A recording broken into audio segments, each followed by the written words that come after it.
Barcelona 6, Valencia 0. Um, I don't know where to start. I feel like everybody played a great game. Obviously, just not just the goal scorers in Fermin, in Rafinha, in Lewandowski. I mean, Lewandowski coming off the bench and Rafinha coming off the bench and both scoring a brace. And you would think that, like, after the season that they had last year and after the career that Lewandowski has had, they feel like snubbed or like a little bit like egotistical towards being benched. But that's why I love these players so much, and I feel like we don't really have any ego like that on our team. Maybe Lamine. Lamine might be going there, but he didn't even play today. Not much to say about him, but they come off the bench like respectable and put their head down and put in that work. Lewandowski's hold up play and link up play is so beautiful to me, you know. And I think in Fermin's goal, we seen Ferran with that touch. Whether it was on purpose or not, I don't even care. Like it was nice, you know. It was a great finish by Fermin.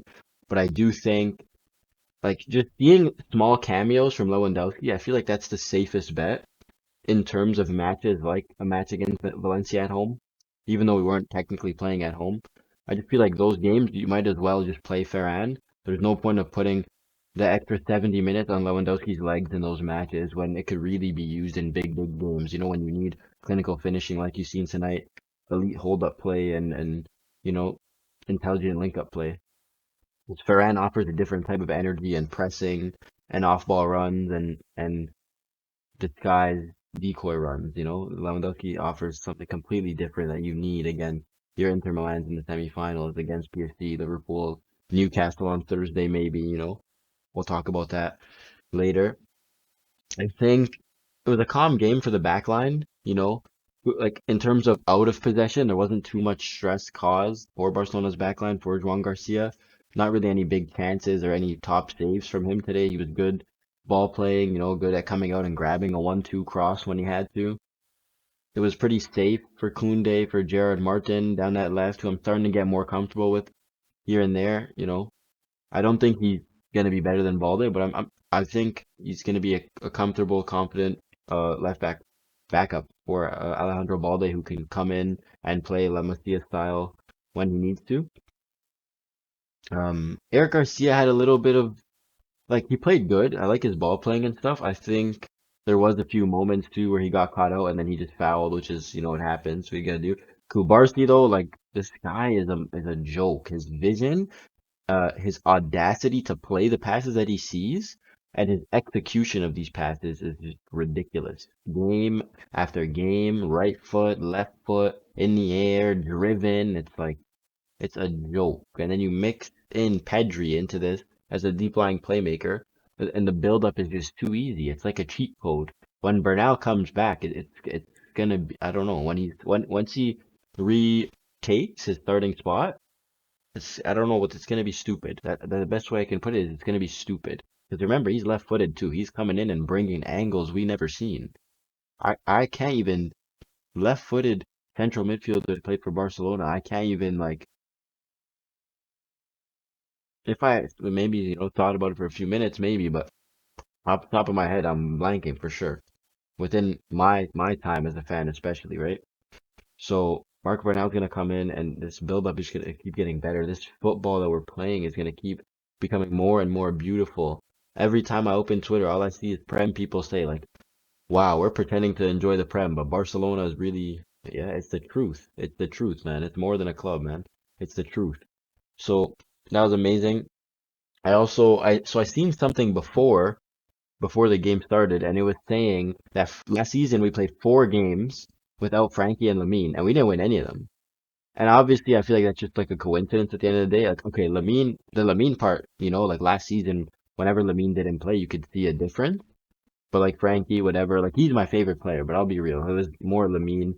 But I seen that before the game, and I was like, I still feel confident in us today, but last year we didn't have the Rashford to come like if Lamine didn't play and Rafinha didn't play, who would have been playing? Tony Fernandez maybe? Like we didn't have a Rashford or a Rooney.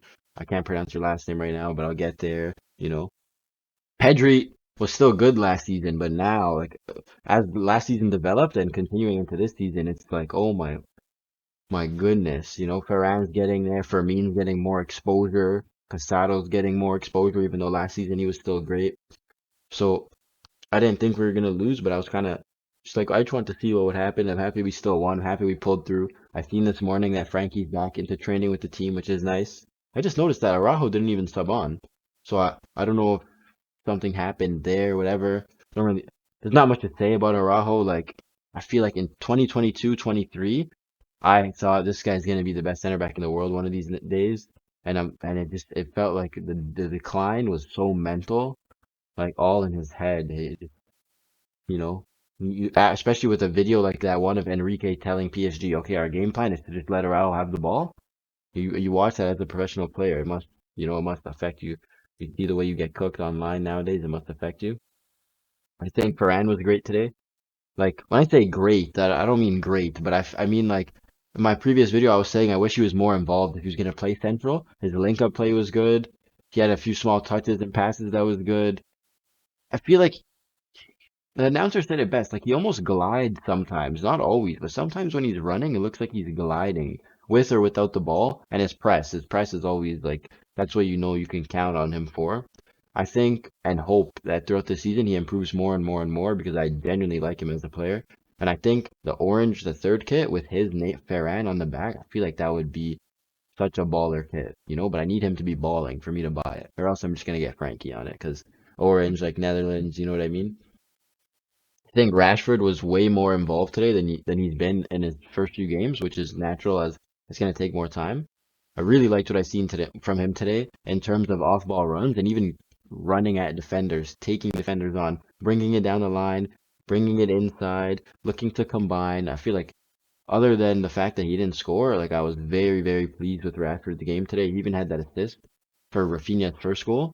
So that is exactly what I'm looking to see from Rashford for the rest of the season, and I know the goals will come. It's the same thing. Like you do what you know you have to do. When you go to sleep, you fake sleep before you fall asleep. It's the same thing, like he's balling. The goals aren't here yet, but they're gonna come. 100% they're gonna come. Like he's taking his defenders on. That's the first step to scoring. Take your player on. So you take your player on enough, the goals will follow. You take your man down the line enough and cross it, the assists will come. So I'm not worried about the numbers. Really liked what I seen from Rashford today. I really like what I seen from everyone today. That's how I'll cap it off. You know what? I really liked what I seen from everyone today. I hope this continues into Thursday. I know we just played in a stadium with 6,000 people, and now we're going to St. James Park. But hey, did you hear how loud it was in the Stade de Cruyff? Like those might have been the 6,000 biggest Barca fans on earth. All I heard all game was the anthem, and I was like, I just wish I was there. I'll be real with you. I just wish I was there. St. James Park on Thursday. I think we take it. 100%. Like Newcastle beat PSG last year, and what Dortmund maybe like Milan. That was their group, right? Like, or that's who they played against, or was that 2 years ago?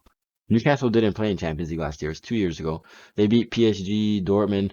But these teams are not Barcelona. That like they're good teams, and PSG just won the treble. But you see how fast they just lose 3-0 or something to Chelsea. Like these teams, they are not big. You don't winning the treble doesn't make you big. Manchester City won the treble and fell off. So these clubs are not Barcelona. Whether they won the treble or not, it doesn't instill the same fear, the same energy that Barcelona, Real Madrid, Bayern Munich, these big teams. Because the big teams come with more than just on the pitch. It comes in here too. So I think we take it at St. James Park. I'm actually super excited for that. Like, I don't know, I just feel like so excited to watch Barcelona games ever since Pedri's been healthy, man. Like, I can't even explain it. I'm not wasting time talking about him because you can find any single person on earth that's going to talk about him. I'm not just going to be another one of them because the video is going to be 40 minutes. Anyway, see you Thursday, maybe Friday. I don't know. Take care. Love you.